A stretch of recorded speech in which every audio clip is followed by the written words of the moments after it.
There are thousands of cemeteries across the country. To most people, cemeteries are known as either a place where their loved ones are now resting or as a dark and eerie place.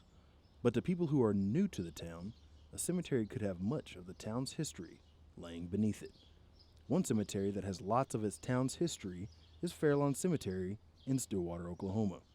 Many streets and buildings in Stillwater are named after people who now rest in Fairlawn, such as Jardoe Road and Gallagher-Iba Arena.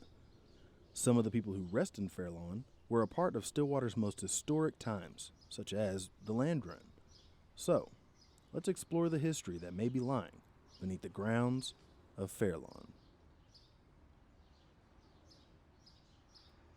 The one I think is probably more true is that there really was a duel in town, and a guy was killed, and they said, what do we do now? And somebody said, oh, take him out on the hill and dump him or whatever, and that's how Fairlawn began. Now, whether that's true or not, I don't know, but it makes a good story. Even though no one knows the true story of how Fairlawn became a cemetery, there are records that showed when it started. Records of Fairlawn have shown that the cemetery started in 1886. Some of the first people who now rest in Fairlawn are people from the Land Run. Some of them even fought in the Civil War. Judy Ringwell, a genealogist who does registrar work for Daughters of the American Revolution, Nation Society of the Union, and both the Mayflower and Jamestown Society, knows much about the early burials of Fairlawn. In 1889, the unassigned lands in this area that were part of Indian Territory were opened up for the Land Run of 1889. And it started up, the border for it was up just a little bit north of Airport Road here in Stillwater. And the people that came from all over. Some came from the north, down from Kansas, some came from the south, and Oklahoma City was even in that part of the Land Run. But Stillwater, we got a lot of the Union soldiers coming down from the northern part of the states, and they came and settled and found land and raised their families. So there's generations of leaders buried out here that are their ancestors that came in the Land Run.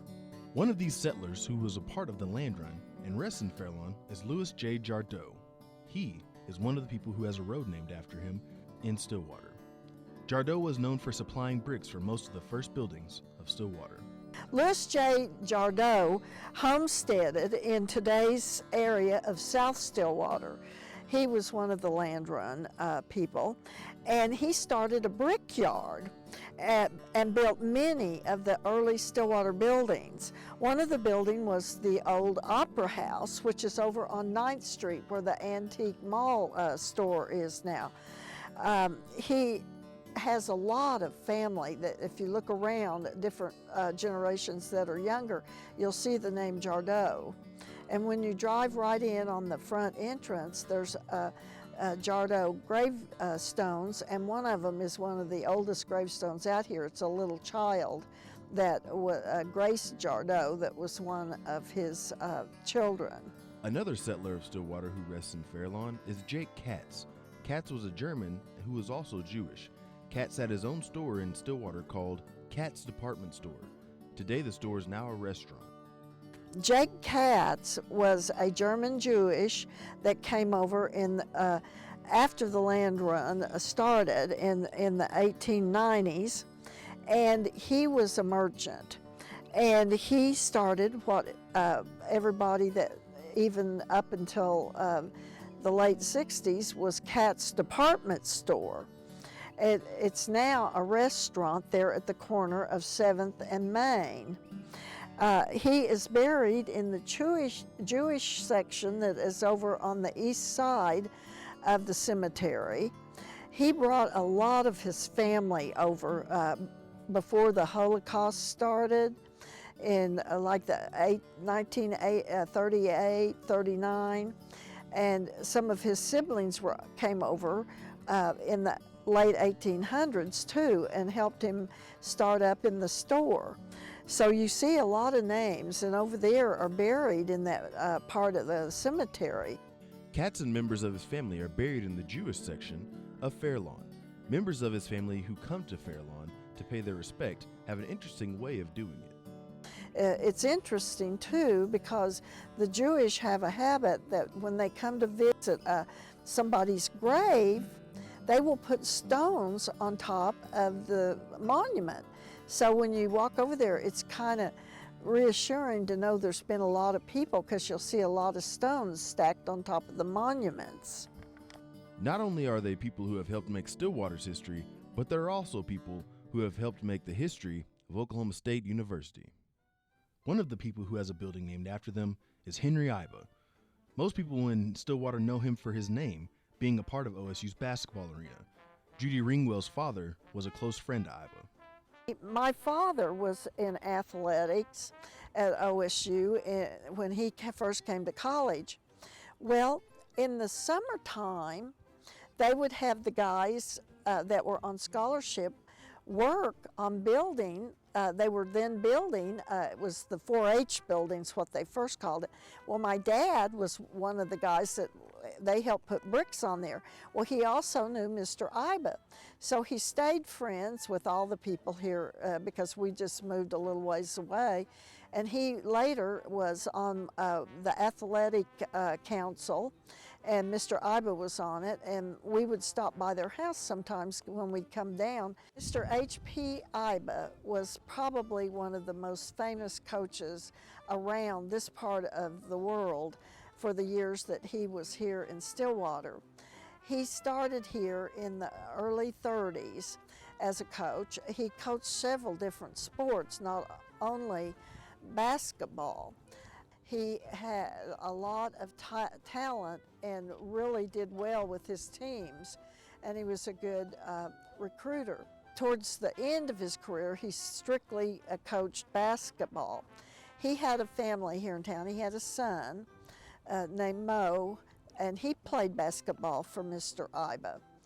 And he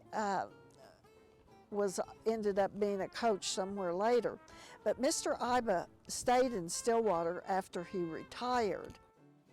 At the time, most people across the country knew Iba for his talents of being a basketball coach at OSU, but most people may have not known what his favorite show to listen and watch was. They used to travel a lot by train, going to different sports, and whenever they were on a trip and away from Stillwater, well, Mr. Iba always told Bird that he had to plan the guys to eat right between his famous soap opera he loved to watch, and that was As the World Turns. And he would always want them to stop anywhere they were. And whenever he was at home and he was at Gallagher Hall, he would call Doyne and say, "Get my soap opera on, I'm coming home for lunch." And I would see him out about town later on in later years before he passed, and he'd always holler at me and say, "Hey Judy, are you still watching As the World Turns?" So I always got a kick out of that, thinking of that very famous basketball coach watching soap operas. As Iba now rests in Fairlawn, most people today will still remember him as both a terrific basketball coach and a great person outside the arena. I had no idea how great the man was as a child until I became older, and I was just in awe that I knew this man. He was such a terrific man. Iba was not the only person in Stillwater who was known for OSU athletics. During the mid-1940s, Oklahoma State had a phenomenal football program, with the 1945 team winning the national championship. One of the top performers on this team was Bob Fenimore. Fenimore is one of OSU's greatest football players of all time. Fenimore's daughter, Beth Fenimore Attess, is proud to represent his legacy. He grew up in Woodward, Oklahoma. My mother did as well. They were high school sweethearts. He came to OSU because they were the only ones that offered him a scholarship. He majored in education. He played here at Oklahoma. It was Oklahoma A&M then, and that was from 1943 until 1946, that season. And they were the 1945 national championship team. He was third in Heisman voting that year, and like I said, was the first round draft choice of the Chicago Bears and played 1 year. He is in the Cotton Bowl Hall of Fame, and he's also in the College Football Hall of Fame. Fenimore's nickname on the team was the Blonde Bomber. I'm not real sure. I think it was just because he was a halfback and he was so good at football. He still has the record for the most interceptions still here at OSU after all these years. While Fenimore was attending OSU, his high school sweetheart, Vetta Jo, went to college at the University of Oklahoma, OSU's rival in the Bedlam series.